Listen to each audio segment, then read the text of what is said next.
Surat Al Qari'ah, or the Day of Clamor. Number 101. This Makkan Surah describes the Judgment Day as a day of clamor, when man will be distracted and the landmarks of this world will be lost, but every deed will be weighed in a just balance and find its real value and setting.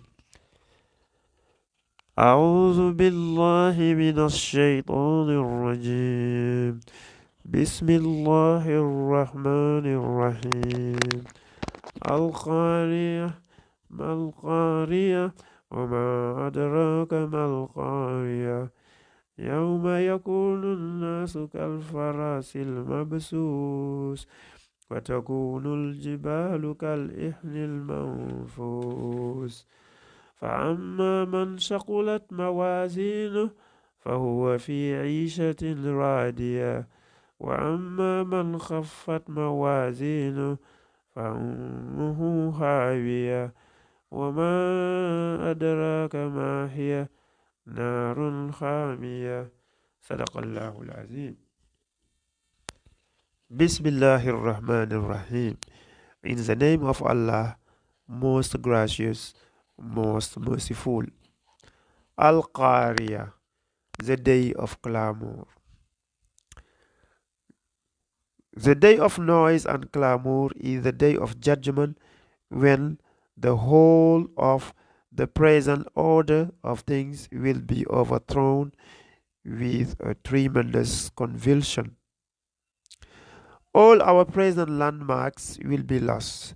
It will be a stunning experience to begin with, but it will inaugurate a new world of true and permanent values, in which every human deed will have its true and just consequences, as if it weighed in a balance. Mal Qariya, what is a day of clamor? Wama adraka mal Qariya, and what will explain to you what the day of clamor is. Yawma yakunu nasu kal farasil mabsus.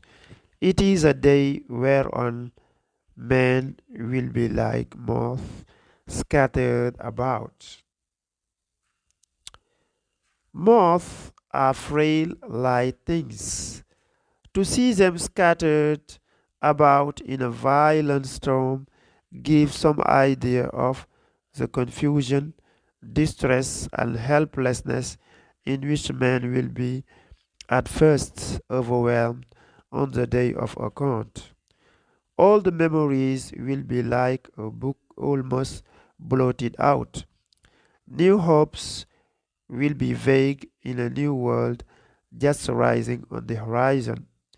But it will be a perfectly just world, and no good action will be lost, and no evil one will have its compensating value estimated.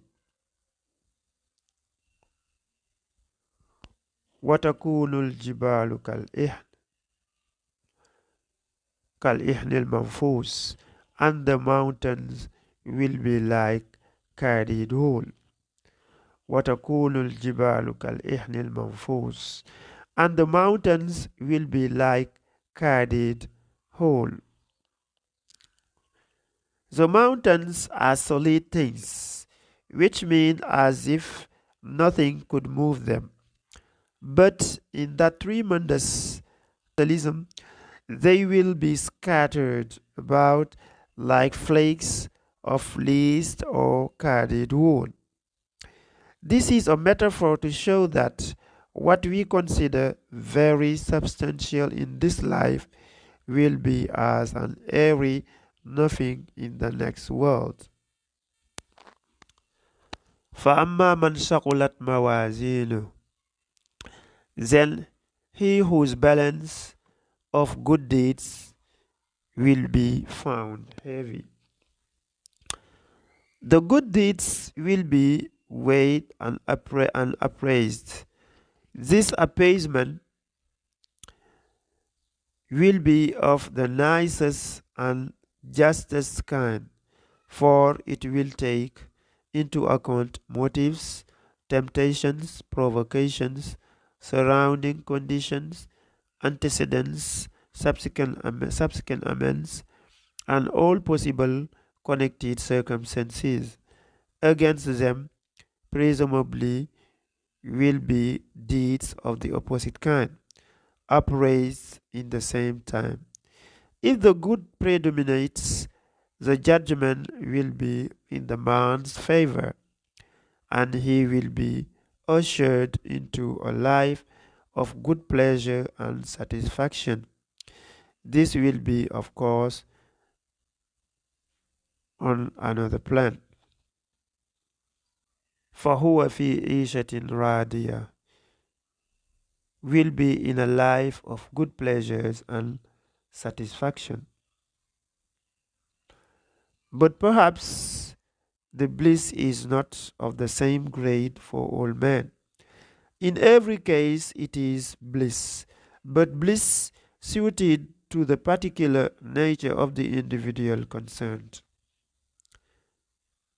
وَأَمَّا مَنْ خَفَّتْ مَوَازِينُهُ, but whose balance or good deeds will be found light, فَأُمُّهُ هَاوِيَةٌ, will have his home in a bottomless pit. Just as grades of bliss are indicated for the righteous, so apparently we are to understand grades of punishment suited to the sins of the individual sinner concerned. وَمَا أَدْرَاكَ مَا هِيَ, and what will explain to you what this is? Narul Hamia, it is a fire blazing fiercely. So this is Surat Al Qari'ah, which describe the judgment day at the day of clamor, and where people will be judged and their actions will be put in a balance and weighed, and also give warning to those who are in a not good way. So see you in the next surah, inshallah. Assalamu alaikum wa rahmatullah wa barakatuh.